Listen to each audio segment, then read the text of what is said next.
ओम शांति। ओम शांति। ओम शांति। आज 19/12/2025 प्रातः मुरली। ओम शांति। बाप दादा बोले, मीठे बच्चे, जी बाबा, अब घर जाना है, इसलिए देही अभिमानी बनो। एक बाप को याद करो तो अंतमति सुगति हो जाएगी। प्रश्न है, वंडरफुल बाप ने तुम्हें कौन सा एक वंडरफुल राज सुनाया है? वंडरफुल बाप ने तुम्हें कौन सा एक वंडरफुल राज बताया है? उत्तर, बाबा कहते, बच्चे, ये अनादि अविनाशी ड्रामा बना हुआ है। इसमें हर एक का पार्ट नूंदा हुआ है। कुछ भी होता है, नथिंग न्यू। बाप कहते हैं, बच्चे, इसमें मेरी भी कोई बढ़ाई नहीं, मैं भी ड्रामा के बंधन में हूं। बाप ये वंडरफुल राज सुनाकर जैसे अपने पाठ को भी महत्व नहीं देते हैं। गीत है, आखिर वह दिन आया आज। ओम शांति। मीठे मीठे रूहानी बच्चे ये गीत गा रहे हैं। बच्चे समझते हैं कि कल्प बाद फिर शिव हमको धनवान, हेल्दी और वेल्दी बनाने, पवित्रता, सुख, शांति का वर्षा देने बाप आते हैं। ब्राह्मण लोग भी आशीर्वाद देते हैं ना कि आयुष्मान भव, धनवान भव, पुत्रवान भव। तुम बच्चों को तो वर्षा मिल रहा है, आशीर्वाद की कोई बात नहीं है। बच्चे पढ़ रहे हैं, जानते हैं 5000 वर्ष पहले भी हमको बाप ने आकर मनुष्य से देवता, नर से नारायण बनने की शिक्षा दी थी। बच्चे जो पढ़ाते हैं वह जानते हैं हम क्या पढ़ रहे हैं। पढ़ाने वाला कौन है? उनमें भी नंबरवार पुरुषार्थ अनुसार जानते हैं। ये तो कहेंगे ही कि हम बच्चों को मालूम है। वह राजधानी स्थापन हो रही है, वह डीटी किंगडम स्थापन हो रही है, आदि सनातन देवी देवता धर्म की स्थापना हो रही है। पहले शूद्र थे, फिर ब्राह्मण बने, फिर देवता बनना है। दुनिया में किसी को भी ये पता नहीं है कि हम शूद्र वर्ण के हैं।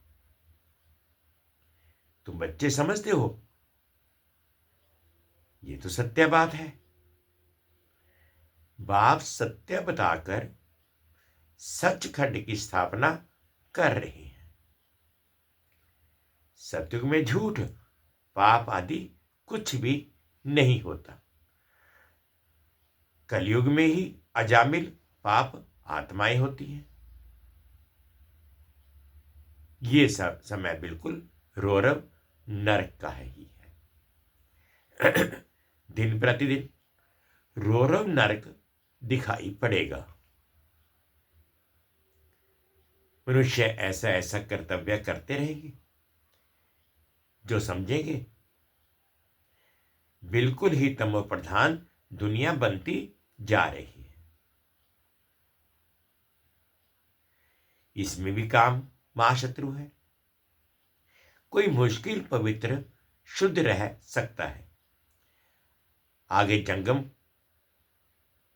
फकीर लोग कहते थे, ऐसा कलयुग आएगा जो 12-13 वर्ष की कुमारियां बच्चा पैदा करेंगी। अब वह समय है। कुमार कुमारियां आदि सब कंद करते रहते हैं। जब बिल्कुल ही तमो प्रधान बन जाते हैं, तब बाप कहते हैं, मैं आता हूं, मेरा भी ड्रामा में पार्ट है। मैं भी ड्रामा के बंधन में बंधा हुआ हूं। तुम बच्चों के लिए कोई बात नई नहीं है। बाप समझाते ही ऐसे हैं। चक्कर लगाया, नाटक पूरा होता है। अब बाप को याद करो तो तुम सतो प्रधान बन सतो प्रधान दुनिया के मालिक बन जाएंगे। कितना साधारण रीति समझाते हैं। बाप कोई अपने पाठ को इतना महत्व नहीं देते हैं। ये तो मेरा पाठ है, नई बात नहीं। हर 5000 वर्ष के बाद मुझे आना पड़ता है। ड्रामा में मैं बंधाएमान आकर तुम बच्चों को बहुत सहज याद की यात्रा बताता हूं। अंतमति सो गति हो जाती है। वह इस समय के लिए ही कहा जाता है। ये अंतकाल है। बाबा कहते ये अंतकाल है। बाप युक्ति बताते हैं, मामेकम याद करो तो सतो प्रधान बन जाएंगे। बच्चे भी समझते हैं हम नई दुनिया के मालिक बनेंगे। बाप घड़ी घड़ी कहते हैं नथिंग न्यू। एक जिन की कहानी सुनाते हैं ना, उसने कहा काम दो, तो कहा सीढ़ी उतरो और चढ़ो। बाप भी कहते हैं ये खेल भी उतरने और चढ़ने का है। पतित से पावन, पावन से पतित बनना है। ये कोई डिफिकल्ट बात नहीं है। मैं बहुत सहज, परंतु युद्ध कौन सी है यह न समझने के कारण शास्त्रों में लड़ाई की बात लिख दी है। वास्तव में माया रावण पर जीत पाना तो बहुत बड़ी लड़ाई है। बच्चे देखते हैं हम घड़ी घड़ी बाप को याद करते हैं, फिर याद टूट जाती है। माया दीवा बुझा देती है। इस पर गुल बकावली की भी कहानी है। बच्चे जीत पाते हैं, बहुत अच्छे चलते हैं, फिर माया आकर दीवा बुझा देती है। बच्चे भी कहते हैं बाबा माया के तूफान तो बहुत आते हैं। तूफान भी अनेक प्रकार के बच्चों के पास आते हैं। कभी कभी तो ऐसा तूफान जोर से आता है जो 8-10 वर्ष के पुराने अच्छे अच्छे झाड़ भी गिर पड़ते हैं। बच्चे जानते हैं, वर्णन भी करते हैं, अच्छे अच्छे माला के दाने थे, आज है नहीं। ये भी मिसाल है। गज को ग्राह ने खाया। ये है माया का तूफान। बाप कहते हैं इन 5 विकारों से संभाल रखते रहो। याद में रहेंगे तो मजबूत हो जाएंगे। देही अभिमानी बनो। ये शिक्षा बाप की एक ही बार मिलती है। ऐसा कभी और कोई कहेंगे नहीं कि तुम आत्म अभिमानी बनो। सतयुग में भी ऐसा नहीं कहेंगे। नाम रूप देश काल सब याद रहता ही है। इस समय तुमको समझाता हूं, अब वापस घर जाना है। तुम पहले सतो प्रधान थे। सतो रजो तमो में तुमने 84 जन्म लिए हैं। उसमें भी नंबरवार ये ब्रह्मा है। औरों के 83 जन्म भी हो सकते हैं, इनके लिए पूरे 84 जन्म है। ये पहले पहले श्री नारायण थे। इनके लिए ही कहते गोया सबके लिए समझ जाते। बहुत जन्मों के अंत में ज्ञान लेकर फिर ये नारायण बनते हैं। झाड़ में भी दिखाया है ना, यहां श्री नारायण और पिछाड़ी में ब्रह्मा खड़ा है। नीचे राजयोग सीख रहे हैं। प्रजापिता को कभी परमपिता नहीं कहेंगे। परमपिता तो एक को ही कहा जाता है। प्रजापिता फिर इनको कहा जाता है। ये देहधारी हैं, वह विदेही विचित्र है। लौकिक बाप को पिता कहेंगे, इनको प्रजापिता कहेंगे। वह परमपिता तो परम धाम में रहते हैं। प्रजापिता ब्रह्मा परम धाम में ही नहीं कहेंगे। वह तो यहां साकारी दुनिया में हो गया, सूक्ष्म वतन में भी नहीं है। प्रजा तो स्थूल वतन में। प्रजापिता को भगवान नहीं कहा जाता है। भगवान का कोई शरीर का नाम नहीं। मनुष्य तन पर जिस पर नाम पढ़ते हैं उनसे वह न्यारा है। आत्मा ही वहां रहती है तो स्थूल नाम रूप से न्यारी है। परंतु आत्मा तो है ना। साधु संत आदि सिर्फ घर बार छोड़ते हैं, बाकी दुनिया के विकारों के अनुभवी तो है ना। छोटे बच्चे को कुछ भी पता नहीं रहता, इसलिए उनको महात्मा कहा जाता है। 5 विकारक उनको पता ही नहीं रहता, इसलिए छोटे बच्चे को पवित्र कहा जाता है। इस समय तो कोई पवित्र आत्मा हो नहीं सकती। छोटे से बड़ा होगा फिर भी पति तो कहेंगे ना। बाप समझाते हैं, सबका अलग अलग पार्ट इस ड्रामा में नूंदा है। इस चक्कर में कितने शरीर लेते हैं, कितने कर्म करते हैं, जो सब फिर रिपीट होना है। पहले पहले आत्मा को पहचानना है। इतनी छोटी आत्मा में 84 जन्मों का अविनाशी पाठ भरा हुआ है। यही है सबसे वंडरफुल बात। आत्मा भी अविनाशी, ड्रामा भी अविनाशी बना बनाया है। ऐसे नहीं कहेंगे कब से शुरू हुआ। कुदरत कहते हैं ना, आत्मा कैसी है, ये ड्रामा कैसे बना हुआ है, इसमें कोई कुछ भी कर नहीं सकता। जैसे समुद्र अथवा आकाश का अंत नहीं निकाल सकते, ये अविनाशी ड्रामा है। कितना वंडर लगता है। जैसे बाबा वंडरफुल, वैसे ज्ञान भी बड़ा वंडरफुल है। कभी कोई बता ना सके। इतने सब एक्टर्स अपना अपना पार्ट बजाते ही आते हैं। नाटक कब बना, ये कोई प्रश्न उठा नहीं सकता।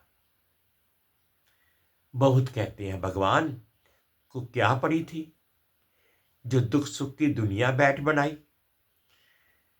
अरे ये तो अनादि है, प्रलय आदि होती नहीं, बनी बनाई है। ऐसे थोड़े ही कह सकते हैं ये क्यों बनाई।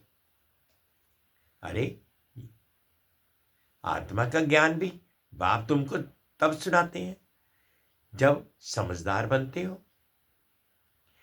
तो तुम दिन प्रतिदिन उन्नति को पाते रहते हो। पहले पहले तो बाबा बहुत थोड़ा थोड़ा सुनाता था, वंडरफुल बातें थी, फिर भी कशिश तो थी ना। उसने खींचा, भट्टी की भी कशिश थी। शास्त्रों में फिर दिखाया है, कृष्ण को कंसपुरी से निकाल ले गए। अब तुम जानते हो कंस आदि तो वहां होते ही नहीं। गीता, भागवत, महाभारत ये सब कनेक्शन रखते हैं, है तो कुछ भी नहीं। समझते हैं ये दशहरा आदि तो परंपरा से चला आता है। रावण क्या चीज है ये भी कोई जानते नहीं है। जो भी देवी देवता थे वह नीचे उतरते उतरते पतित बन गए हैं। रेडियां भी वह मारते हैं। जो जास्ती पतित बने हैं इसलिए पुकारते भी हैं, हे पतित पावन। ये सब बातें बाप ही बैठ समझाते हैं।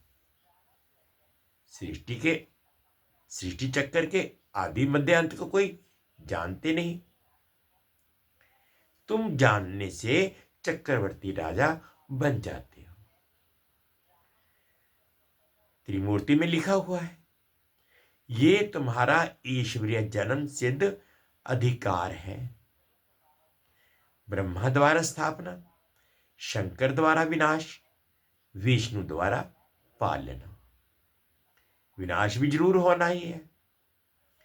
नई दुनिया में बहुत थोड़े होते हैं। अभी तो अनेक धर्म है। समझते हैं एक आदि सनातन देवी देवता धर्म है नहीं, फिर जरूर वह एक धर्म चाहिए। महाभारत भी गीता से संबंध रखती है। ये चक्कर फिरता रहता है, एक सेकंड भी बंद नहीं हो सकता। कोई नई बात नहीं है। बहुत बारी राजाई ली है। जिसका पेट भरा हुआ होता है वह गंभीर रहते हैं। अंदर में समझते हो हमने कितनी बार राजाई ली थी। कल की ही बात है। कल ही देवी देवता थे, फिर चक्कर लगाए आज पतित बने हैं। फिर हम योग बल से विश्व की बादशाही लेते हैं। बाप कहते हैं कल्प कल्प तुम ही बादशाही लेते हो। जरा भी फर्क नहीं पड़ सकता। राजाई में कोई कम कोई ऊंचे बनेंगे, ये पुरुषार्थ से ही होता है। तुम जानते हो पहले हम बंदर से भी बदतर थे। अब बाप मंदिर लायक बना रहे हैं। जो अच्छे अच्छे बच्चे हैं उनकी आत्मा रियलाइज करती है बरोबर हम तो कोई काम के नहीं थे। अभी हम वर्थ पाउंड बन रहे हैं। कल्प कल्प बाप हमको पैनी से पाउंड बनाते हैं। कल पहले वाले भी इन बातों को अच्छी रीति समझेंगे। तुम भी प्रदर्शनी आदि करते हो, नथिंग न्यू। इन द्वारा ही तुम अमरपुरी की स्थापना कर रहे हो। भक्ति मार्ग में देवियों आदि के कितने मंदिर हैं। ये सब है पुराजारीपन की सामग्री। पूज्यपन की सामग्री कुछ भी नहीं है। बाप कहते हैं दिन प्रतिदिन तुमको गुह पॉइंट्स समझाते रहते हैं। आगे की ढेर पॉइंट्स तुम्हारी पास रखी है। वह अभी क्या करेंगे, ऐसे ही पड़ी रहती है। प्रेजेंट तो बाप दादा नए नए पॉइंट समझाते रहते हैं। आत्मा इतनी छोटी सी बिंदी है, उनमें सारा पाठ भरा हुआ है। ये पॉइंट्स कोई आगे वाली कापियों में थोड़ी ही होंगी। फिर पुरानी पॉइंट्स को तुम क्या करेंगे?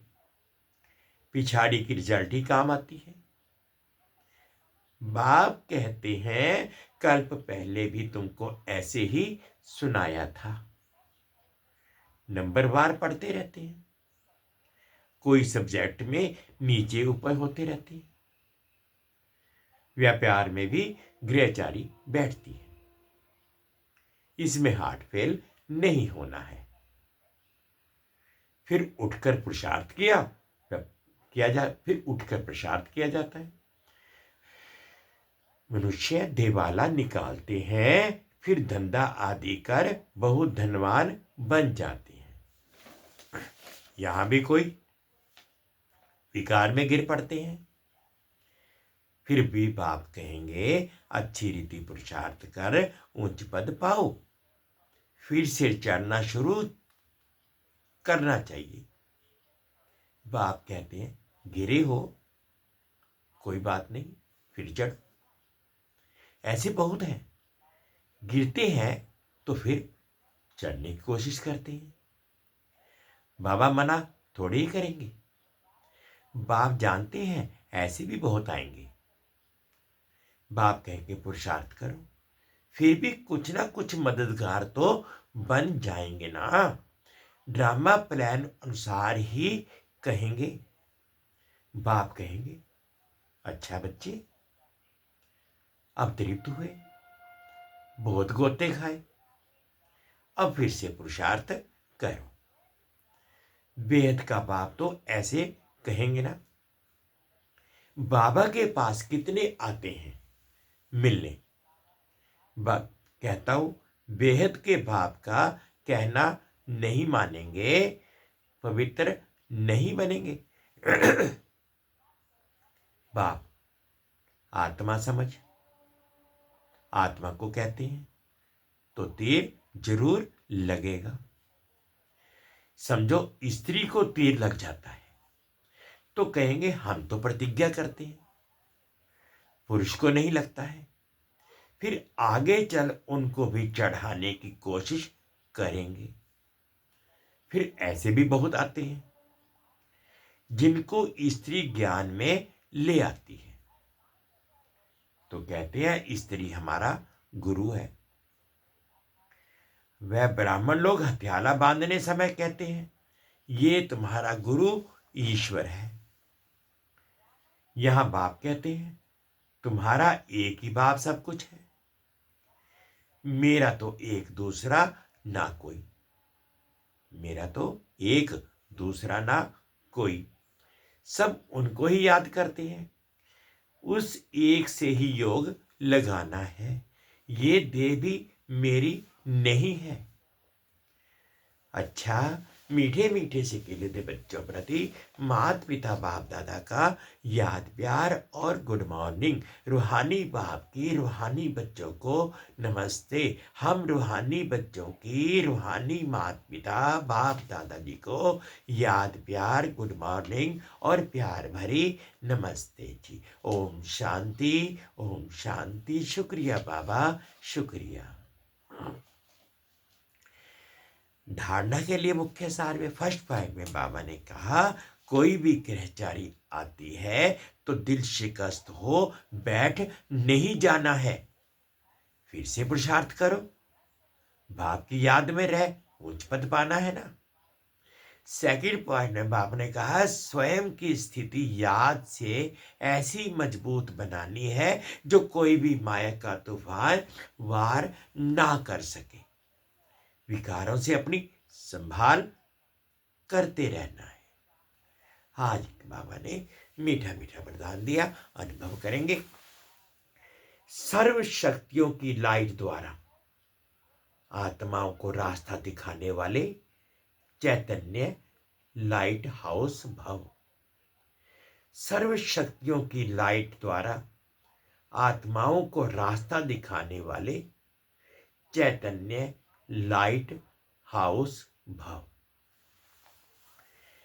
यदि सदा इस स्मृति में रहो कि मैं आत्मा विश्व कल्याण की सेवा के लिए परम धाम से अवतरित हुई हूं, तो जो भी संकल्प करेंगे, बोलेंगे, उसमें विश्व कल्याण समाया हुआ होगा।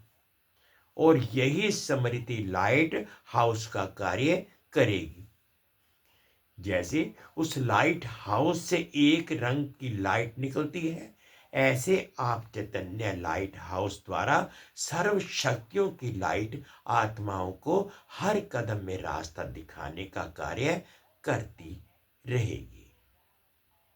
स्लोगन है, स्नेह और सहयोग के साथ शक्ति रूप बनो तो राजधानी में नंबर आगे मिल जाएगा।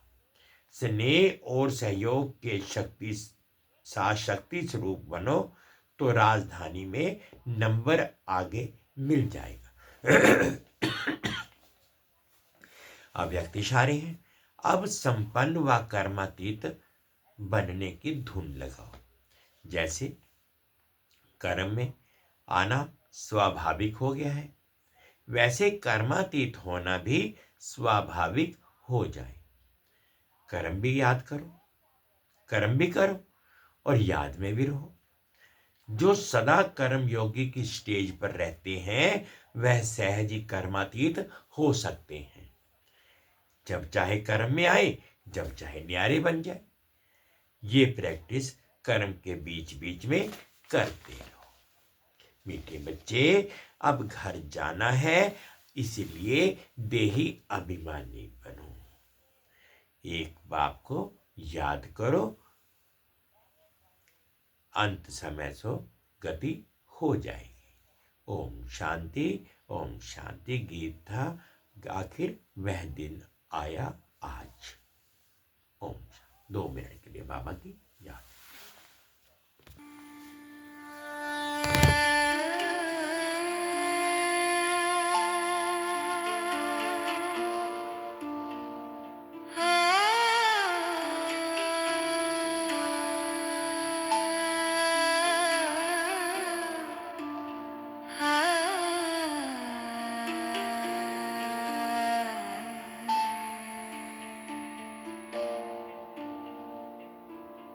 दे